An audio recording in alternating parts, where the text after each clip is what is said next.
record today's notes so that we can, people can watch it later if they need to. All right, so today we're going to talk more about solar energy. We're going to learn some key terms that help us learn about how to make electrical circuits. And then we're going to model a circuit in Tinkercad. How many of you, raise your hand, how many of you have ever made some sort of electrical circuit before? Couple? Awesome, yeah. I didn't want to, yeah, that's all right. It's okay if you've never made an electrical circuit before. We're going to virtually make an electrical circuit today. So let's check it out. Our plan, go ahead. The closest to an electrical circuit I made was like those little kiddie science projects that dealt with like electricity. Oh yeah, I had a 101 electronics kit when I was very young, where you had these little springs and you could put the wires in the springs and make all these connections, and you could do all these different circuits. I know I made a radio, and it was crazy. Anyway, our plan for today, first we're going to learn a little bit about the elements of a basic circuit. We're going to go through another We Share Solar presentation that I've edited a little bit, and then like I said, I'm going to post the video that is happening right now, and then I'll give you access to the slide deck if that helps you later, and then we're going to create our own circuit in Tinkercad after that. So I think what I'm going to do is stop the screen share, pop over to this one, do a new screen share. Perfect. All right, so here we go. We're doing a little talk about DC circuits. I'll explain what DC means. If you don't know, we're just going to be talking about electricity today. So here's some great graphics about electricity. So an electron is a particle that carries a charge, and electrons can flow through some materials like metal called conductors, and electrons can't flow as easily through other materials like plastics, and these are called insulators. So if you've ever seen an electrical wire, usually there's a piece of metal surrounded by some plastic, you know, that keeps the electricity inside the wire, keeps it from touching things it's not supposed to touch. So a circuit in electricity is a system of components connected by wires. So this is a simple circuit here. And in fact, we're going to do a Tinkercad version of this pretty soon. We have, or something quite like this. There's a little battery pack down on the bottom right. And there's a wire that goes up and connects to each side of a light bulb. Most light bulbs have two terminals, we could call them, two places where electricity goes in. There's like one side is going in and one side's going out, and the power goes through the light bulb, and that causes it to light up. So this is an example of a simple circuit. A different definition of a circuit is that it's a system of electrical components connected by conductive wires. So here's another. This picture is a lot closer to what we're going to be doing in our circuit in Tinkercad today. We're going to have a battery, a switch, and a light. So, so two key components that form a complete circuit are a source and a load. Now, a source provides electric power to the circuit, and the load uses that power. So if we look at the circuit on this screen, the battery is the source, and the light bulb is the load, right? Think about the load. Well, the source is where the power is coming from, and the load is what is using the power. I just said all that. I'd like everyone to be thinking just for a second, and then to share on the chat, just to the whole class, not just to me. What are some examples of electric sources and electric loads? You can just throw one at a time. Everybody, let's chat the heck out of it now. So give me some examples of electric sources of electric power besides a battery. And Just put it on the chat.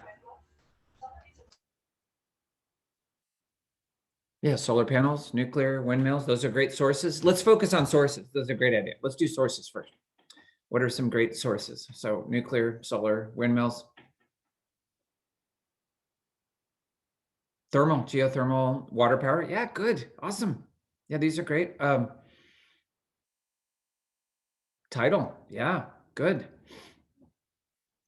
Yeah, I wish we had more tidal power. I think it's just amazing because the ocean, rises and falls every day. And when they can tap into that, it's like free power almost.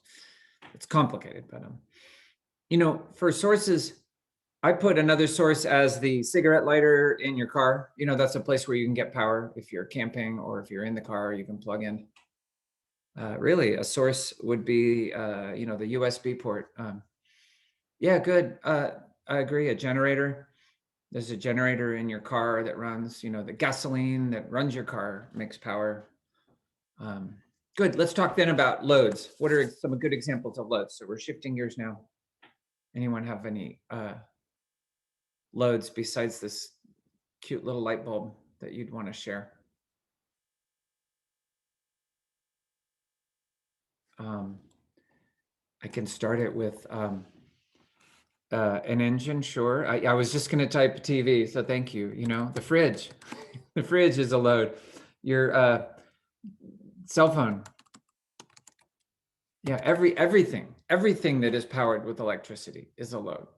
Yeah, so the toaster, good. A fan, a bigger light bulb.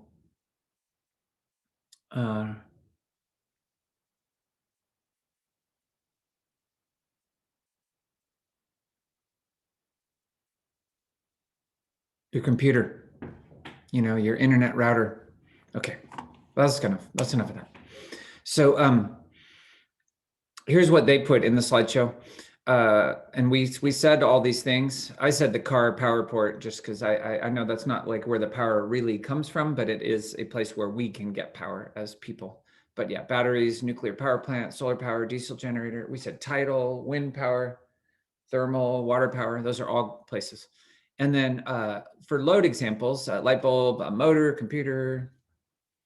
And here's one that we didn't say, but a battery, when it's being charged, is a load. So take a note at that. Battery can be a source or a load, depending on whether it's providing power or being charged.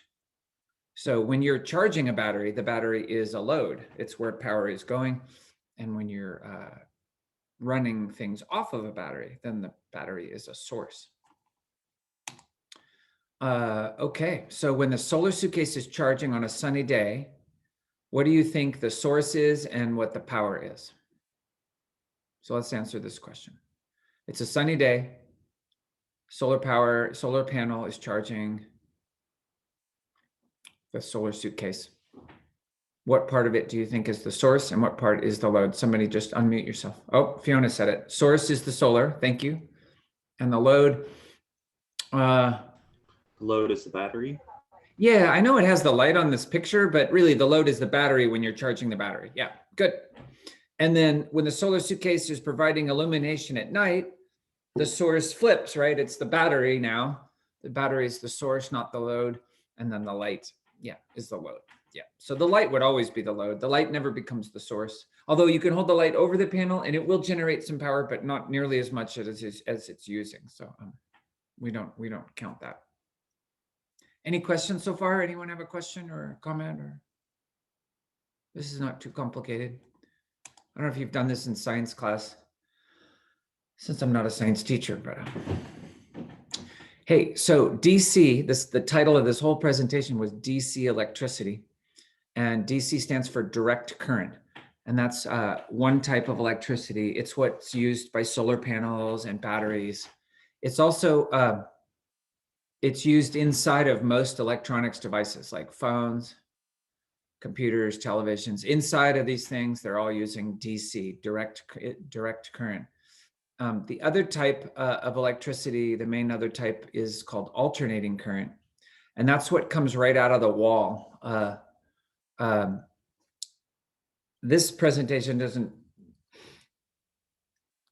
it doesn't explain this, but direct current goes, just like it says, it goes in one direction, goes from the source to the load and then back to the source. There's a straight line or a loop, let's say. Whereas alternating current literally goes in one direction and then goes back in the other direction. One direction, back in the other direction. And it does it on our house current, it does it like 60 times a second. And so the lights, when you just have a light bulb on in your house, the power is going back and forth 60 times a second, which is providing this power to your appliances. It's kind of nuts, but there's advantages to each type of power, and there's good reasons why we have them both. Like DC current can't be sent over long distances efficiently, whereas AC current can be. So that's why the power that comes from PG&E or Sonoma Clean Power, over the power lines comes to our house or to school, stores and things. That's AC because it's easy to transport that kind of power long distances. And then inside of our appliances, often, like particularly computers and our cell phones and things, they switch the power to DC. There's a way to convert it, and then that's what gets used. And that's what we're going to be using in the solar suitcases. So a DC circuit has a positive side and a negative side. We usually do the positive in red and the negative in black when we're doing diagrams. I mean, it's not absolutely critical, but so every circuit in the solar suitcase has a positive side and a negative side, and both sides have to be connected for the circuit to function. So if you're charging a battery, you have the plus from the solar panel go to the plus on the battery and the negative, and then you have a complete circuit where the battery is getting charged. And then separately, if you're connecting a light bulb to the battery, you have the plus and the minus side also. If either side is cut or disconnected, the electricity won't go through. So it has to be a complete loop. We actually intentionally cut it when we put a switch in. That's what a switch does. A switch just breaks the circuit or reconnects it. So this diagram, I know it's kind of crazy, but there's something called a charge controller. That's what that big black thing is in this image, and we'll learn more about that later. But a charge controller has basically three circuits. One is a circuit that connects the solar panel to the charge controller, and then a totally separate circuit. The battery is connected to the charge controller, and then finally, a third circuit. You have loads. In this case, they're just showing a light bulb, but you can have multiple loads connected as another circuit. And the charge controller is like the boss, the ringleader, the one who keeps track of everything. And we'll talk more about that another day. But this diagram shows a little switch put into each circuit. So you could, if you wanted to turn off that part of the circuit, you could turn it off with the switch. And that's the most basic of electrical circuits.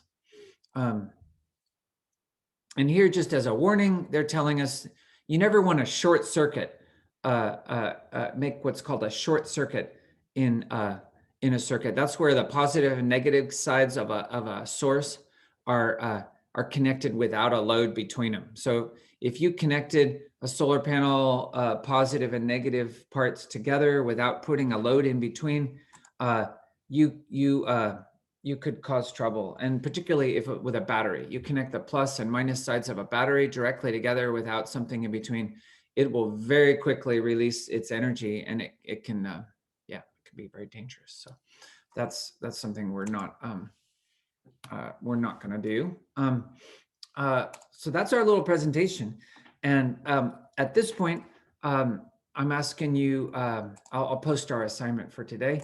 I'm asking you to go to Tinkercad, and there's a way you can make a circuit. There's a whole area in Tinkercad called circuits, and I'm asking you to make a simple circuit that has a battery, a switch, and a light bulb in them. So okay, I've posted it.